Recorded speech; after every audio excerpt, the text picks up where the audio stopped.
Andrew Urquhart with you on the program today and having a very literary hour from the possibly one of the world's oldest books to the classics. Are you a big fan of classic literature? Have you read any good books recently? And is it just the Whitcoul's Top 100 or is it some of those books that were written 100 years ago or more? Joining me on the program now, Elizabeth Kirkby-McLeod. Kia ora. Good morning. Thanks for your time. Good morning. I like your Whitcoul's 100 to 100 years old. That's why you're who you are, and star, making those kind of segues. Wow, that was totally accidental, but thanks for making me look good in that regard. Hey, you've been reading about one of your favourite authors, L.M. Montgomery. For people that don't know, why is this an author that you love? Yeah, so I picked up a book which was actually a novelization of her early life. And she's the author of Anne of Green Gables. Yeah. Now, I love Anne of Green Gables. I've been to Prince Edward Island. I bought a copy of Anne of Green Gables, which I read out loud on Prince Edward. You know, I'm romantic. Wow. And reading this novelization of Maud's life made me actually go back to the Anne of Green Gables series. So I've just whipped through the first book and I've got the next two lined up on my table. But it just got me thinking about classics and what we read and what we reread. And of course, this is very of the moment as the New Zealand English curriculum is looking to be rewritten and include a list of compulsory books to use or use books that ought to be used. And a lot of them are classics. Yeah, I mean, it is an interesting one because, honestly, the world has changed since the days of Anne with an E, and not in a good way, some people would say. However, the way in which people thought and wrote and the language that they used, I mean, if you attempt to work your way through Great Expectations, for example, you might need to lower your expectations. That is a linguistic workout. I couldn't cope. I thought, oh, stuff it. I'm sure there's a movie version of this I can watch sometime. It's hard work reading some of the classics. Well, that was an interesting thing that I thought of. So I read a lot of the children's classics when I was younger. And I remember in high school trying to get into things like Jane Austen because I thought I should, right? I was that kind of kid. And I couldn't get into her language, where, of course, once I was in my 20s and 30s, I picked them up again. I've read them all multiple times now, and I'll own the whole set. So one thing is, at what point is our ability with language mature enough that we can actually handle reading something which is often in a style and even a sentence structure and use of words that are quite foreign to us. One interesting thing about the English curriculum is that they're saying of all of the different suggestions that Shakespeare ought to be compulsory. And that's one thing that I've always struggled with. And I know he's a genius and I love his poetry, but goodness, it's hard to follow his plays sometimes. Yeah, no, it is, especially if you're just reading text on the page. Again, see the movie or go see a live production of it. But when you're just reading text on a page, I suppose that's the thing with reading a book. It is your brain engaging with text on a page, which is painting a picture or telling a story. If you're not necessarily following the words or the meaning, or you're not familiar with the setting because it's archaic, we miss some bits with classic literature that wouldn't have been lost to the original readers. Yes, absolutely. That's quite interesting because I think there are, when you think about hymns, I do like hymns. I quite like hymns. I'm sure there's people in the audience that like hymns.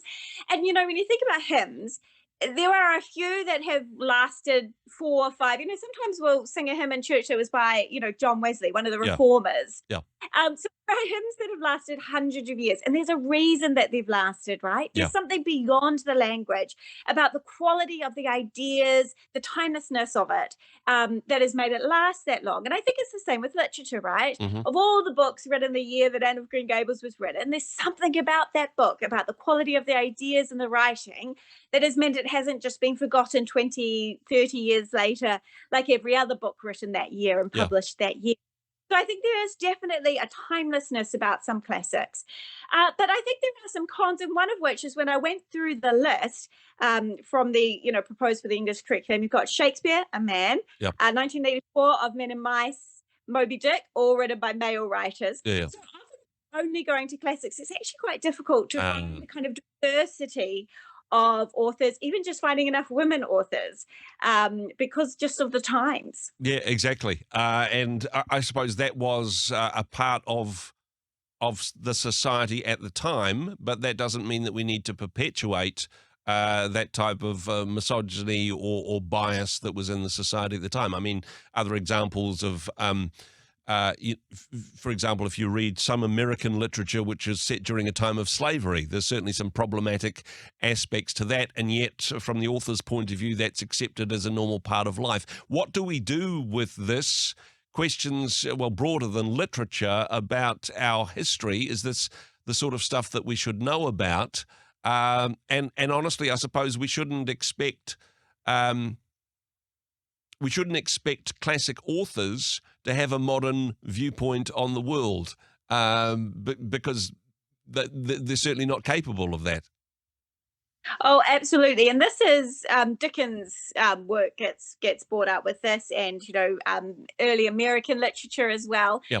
And there's been attempts to kind of rewrite out language, but I think what's really important, and even with Anne of Green Gables, is that is the reality as it was for the time. Yeah. And if we try to rewrite it out, we're actually making history in some way seem nicer than it was. You think about Shakespeare and demanded one of his characters demanding a pound of flesh. Yeah. And we look at that now, and it is problematic, but we want to celebrate how far we've come, I guess is what I'm saying, by looking back at classic literature, and also at times perhaps mourn some of the things that we've lost as well by looking back at classic literature and how times were.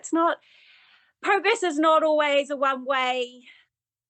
one directional thing. Do you know what I mean? Exactly. You lose yourself in a Jane Austen novel and you think, gosh, what fabulous frocks they all wore. Sorry, that came out worse out loud than it did in my head. But hey, there we go.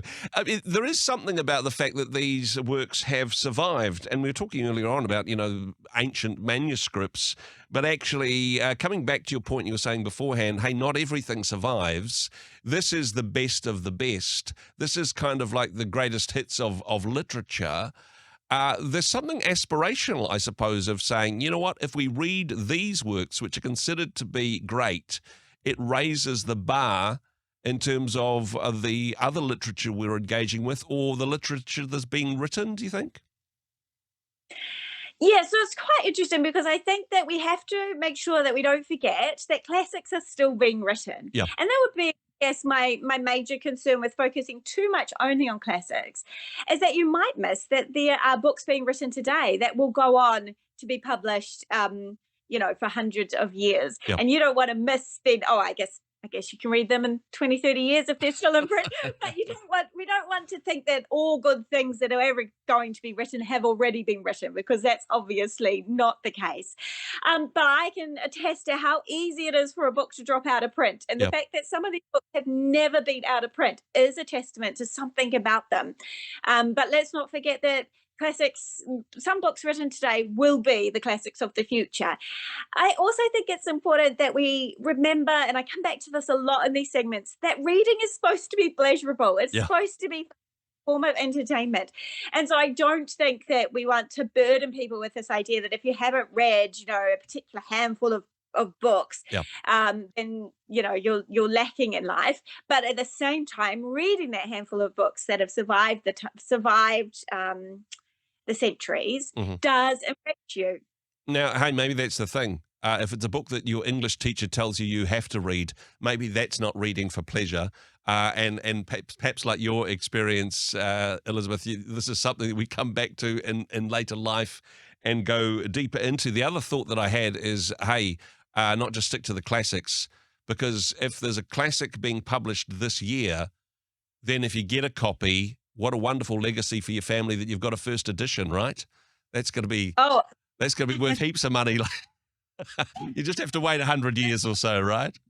Yeah. If it's a New Zealand author or they've come to a literary festival and you get it signed, oh my goodness, that would be you set up than winning lotto. Exactly. Much better off in that regard. Elizabeth, thank you so much for your commentary. As always, appreciate your time. Thanks for joining us. Thank you, Andrew. Hey, thanks very much for joining us in the Rhema studio. Thanks very much for watching the interview.